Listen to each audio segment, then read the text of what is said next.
सब व्रतों में सर्वश्रेष्ठ श्री एकादशी व्रत है।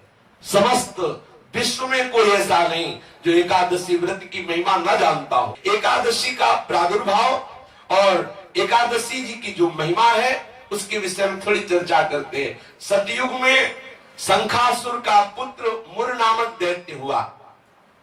शंखासुर को भगवान विष्णु ने मार डाला। इससे मुर को बड़ा दुख हुआ। इसका बदला लेने के लिए वो वन में जाकर मुर दैत्य घोर तपस्या करने लगा। उसके तपस्या से संतुष्ट होकर सर्व सामर्थ्यशाली भगवान ब्रह्मा जी उसके समीप आए और उससे कहा कि तुम वरदान मांग लो। यह सुनकर मुर दैत्य बोला कि हे वरदाता नाथ, देवता, दैत्य, मुनि, मनुष्य, शिव, विष्णु और बड़े बड़े लोकपाल, दिक्पाल, जहां तक आपकी सृष्टि है, मुझे कोई समर में ना जीत सके ना कोई मार सके, ऐसा वरदान दीजिए।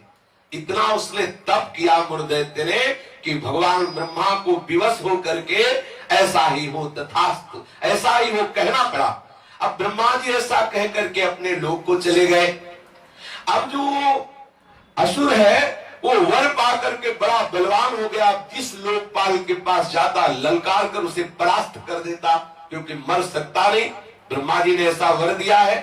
लोकपालों को जीतकर समस्त लोकों पर अपना उसने अधिकार कर लिया और समस्त लोकपालों के पद पर वो दैत्यों को नियुक्त करता। दैत्य सदैव विपरीत भावना वाले समस्त ब्राह्मणों को, भक्तों को, गाय को, ऐसे सब संतों को सताना, मारना, काटना, महान अत्याचार मुर दैत्य के द्वारा फैल गया। दुखी होकर के समस्त देवता भगवान शंकर जी के पास गए। भगवान शंकर जी सबको आश्वासन दिए, क्योंकि वो कल्याण स्वरूप है। जब जब कोई भारी विपत्ति पड़ती है तो समस्त देवता महादेव जी के पास जाते हैं, फिर महादेव जी उपाय बताते हैं। जैसे समुद्र मंथन के समय हलाहल विष निकला तो किसी भी देवता की ताकत नहीं कि चख सके। महादेव जी के पास गए और प्रार्थना की तो आज भी भगवान शिव को नीलकंठ कहा जाता है, उसे धारण करते हैं। यद्यपि इनकी सेवा है सृष्टि का संहार करना, पर सृष्टि की रक्षा जहां कोई नहीं कर पाता वहां ये करने के लिए बुलाए जाते। हलाहल विष पीने के लिए किसे बुलाया गया? इन्हीं को तो बुलाया गया। सब देवताओं ने भगवान शंकर से कहा हमारी रक्षा करो। भगवान शंकर ने आश्वासन दिया और स्वयं देवताओं एवं अपने पार्षदों के सहित युद्ध के लिए ललकारा। मुर दैत्य ने बहुत भयंकर युद्ध किया, लेकिन युद्ध में विजय मुर दैत्य की हुई, क्योंकि आशीर्वाद है भगवान ब्रह्मा जी का। अब देवताओं ने देखा दैत्यों की तो प्रबल सेना बढ़ती चली आ रही है। अब भगवान श्री हरि का स्मरण किया, भगवान विष्णु का कि हे नाथ, आप ही अब रक्षा कर सकते हो। भगवान श्री विष्णु जी ने सुदर्शन चक्र का स्मरण किया और मुर दैत्य पर प्रहार किया, पर ब्रह्मा जी के वरदान प्राप्त होने के कारण भगवान के प्रिय पार्षद सुदर्शन ने उसको ऐसे घूमकर परिक्रमा करते हुए आकर भगवान के हाथ पर विराजमान हो गए, क्योंकि ब्रह्मा जी भगवान श्री हरि के ही अंश से प्रकट हुए। वरदान की मर्यादा रखने के लिए सुदर्शन चक्र जी समीप से जाकर वापस आ गए, लेकिन मुर दैत्य को मारा नहीं। अब तो हाहाकार मच गया कि अब ये प्रलयंकारी दैत्य जब भगवान शिव के वश में नहीं हुआ, बड़े बड़े लोकपालों को अपने अधीन कर लिया और भगवान विष्णु का सुदर्शन चक्र भी वापस हो गया, अब क्या होगा? सब देवता भगवान विष्णु से प्रार्थना करने लगे। भगवान श्री हरि अद्भुत लीला बिहारी है। भगवान विष्णु युद्ध छोड़कर भाग चले।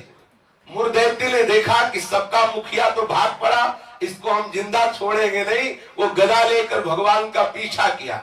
मुर दैत्य ने भगवान भागकर बद्री का आश्रम में गए और एक बड़ी ही गहरी एकांतिक गुफा में जा छिपे और अत्यंत श्रमित हुए निद्रावश से प्रतीत होने लगे।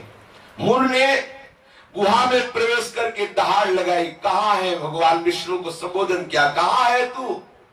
उसी समय भगवान के हृदय से एक दिव्य शक्ति प्रकट हुई और वो शक्ति कन्या के रूप में प्रकट होकर अपने परम तेज एवं दिव्य आयुधों से एक क्षण में मुर दैत्य को मार गिराया।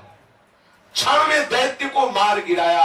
भगवान विष्णु के हृदय से एक दिव्य शक्ति प्रकट हुई, जिसने कन्या रूप धारण किया और अपने दिव्य शक्ति से उस मूर दैत्य को क्षण मात्र में सेना सहित नाश कर दिया।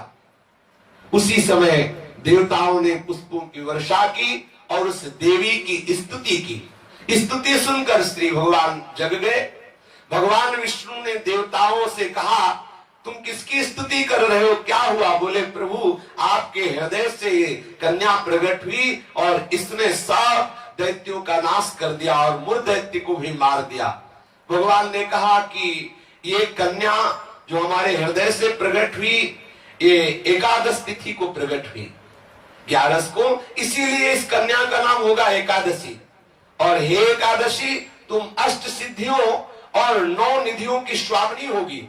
तुम में इतनी सामर्थ होगी कि जो तुम्हारा व्रत रखेंगे उनके चरणों में मोक्ष लुटेगा। एकादशी का महत्व है उसके चरणों में सर्व पाप प्रशमनम पुण्यमात्यंतिकम तथा गोविंद स्मारणम मेकादस्यामुपोषणम। जो एकादशी का उपवास करेगा वो निष्पाप हो जाएगा। जो एकादशी का उपवास करेगा वो बड़ा पुण्यात्मा होगा। जो एकादशी का उपवास करेगा उसे गोविंद के चरणारविंद की भक्ति प्राप्त होगी। श्री भगवान विष्णु ने कहा, जो तुम्हारा व्रत करेगा वो चाहे स्त्री हो चाहे पुरुष हो, वो जो कामना करेगा उस कामना की पूर्ति हो जाएगी। यदि कोई कामना नहीं करेगा तो मेरी भक्ति प्राप्त हो जाएगी। एकादशी व्रत 3 दिनों के साध्य होने वाला बताया। 10वीं से व्रत का उपक्रम शुरू होता है और द्वादशी को उस व्रत का उपक्रम पूर्ण होता है। 10वीं के दिन एकादशी के पहले आस्यम मांसम मसूरान्नम चरकान क्रोधमास तथा साकम मधुपरान्नम च पुनर्भोजन मैथुने दशम्याम 10 वस्तूनि वर्जयेत् वैष्णवः सदा। जो एकादशी व्रत रहे उनको चाहिए कि 10वीं की तिथि में वो कांसे के पात्र में कुछ पावे ना, मसूर की दाल न पावे, कभी मांस का स्पर्श भी न करे, पाने की तो बात जाने दो, चना न पावे, कोदो न पावे, कोई साग न पावे और शहद न पावे और किसी दूसरे के द्वारा दिया हुआ भोजन न पावे और 2 बार भोजन न पावे और मैथुन न करे। ये 10वीं की तिथि में ऐसा नियम धारण करें। फिर द्वितीयाम च निंदाम च तांबूलम दंत धावनम परापवादम पैशून्यम स्तेयम हिंसा तथा रतिम कोपम हृणित वाक्यम च एकादश्याम विवर्जयेत्। अब एकादशी के दिन 10वीं के दिन ऐसे नियम से रहे कि कांस के पात्र में कुछ पावे ना, मसूर की दाल ना पावे, मांस का स्पर्श भी ना करे, चना ना पावे, कोदो ना पावे, कोई साग ना पावे, शहद ना पावे, दूसरे के द्वारा दिया हुआ कुछ ना पावे और 10वीं को 1 बार भोजन करे, मैथुन क्रिया ना करे। तब एकादशी के दिन ये नियम ले कि कभी जुआ ना खेले, ना किसी को खेलता हुआ देखे, एक बार दृष्टि पर जाए हटा ले, जैसे लोग ताश वगैरह खेलते। एकादशी के दिन नींद न ले, एकादशी के दिन पान न खावे, एकादशी के दिन दातून न करे, एकादशी के दिन किसी की चोरी न करे, हिंसा न करे, किसी के साथ मैथुन न करे, कभी क्रोध न करे और झूठ ना बोले। एकादशी के दिन ये 11 कार्य ना करते हुए बोले, फिर निरंतर स्मरण प्रियालाल का करते हुए, भगवत स्मरण करते हुए फलाहार पावे तो 1 बार पावे, वो भी थोड़ा पावे। अब हमें तो लगता है कि जितना और दिन पदार्थ पाने को नहीं मिलते उतना तो एकादशी का दिन। बोले अमुक की खीर बनाओ, उसके कूटू की पकौड़ी बनाओ और उसका सिंघाड़े का हलवा बनाओ, ये वो। अब एकादशी का मतलब क्या है? अरे 24 घंटे उपवास करो या तो बहुत बहुत जल पी लो, बहुत लगे तो 1 बार कुछ फल या कुछ ऐसे साधारण, वो भी उतना कि 1 दिन में मर थोड़ी जाएगा कोई। जो एकादशी हाँ, तो काहे का व्रत फिर, अगर खूब कचौड़ी पकौड़ी सब बना के उसकी पाओ तो। एकादशी का तात्पर्य है भगवत आराधन में तन्मय रहना। सुबह से कुछ ना पावे, 24 घंटे में एक बार कुछ जल दूध कुछ थोड़ा सा पाले, और फिर द्वादशी के दिन कांस्यम मांसे सुराम छौद्रम तैलम वितथ भाषणम व्यायामं च प्रवासं च पुनर्भोजन मैथुने अस्पृश्यास्पर्शमासूरे द्वादश्याम द्वादशम त्यजेत्।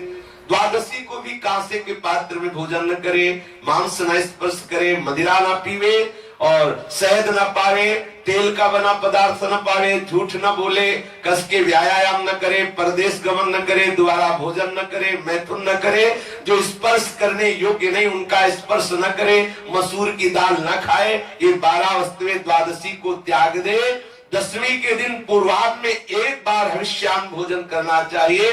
इसके बाद दसवीं के दिन कुछ नहीं खाना पीना चाहिए। एकादशी के दिन ब्रह्म मुहूर्त में उठकर प्रातःकालीन कृत्य से निवृत्त होकर स्नान करके भगवत प्रसन्नता के उद्देश्य से व्रतोपवास का संकल्प लेकर संध्या तर्पण बंदन आदि जो भी गुरु प्रदत्त उपासना है या प्रियालाल की षोडोपचार विधि से पूजन करे, फिर प्रणाम नमस्कार आदि करे, रात्रि भर जागरण करे, कीर्तन करे। निर्जल व्रत करना सबसे श्रेष्ठ एकादशी व्रत को कहा गया है। पूज्य श्री मथुरादास जी 12 महीना निर्जल एकादशी करते थे।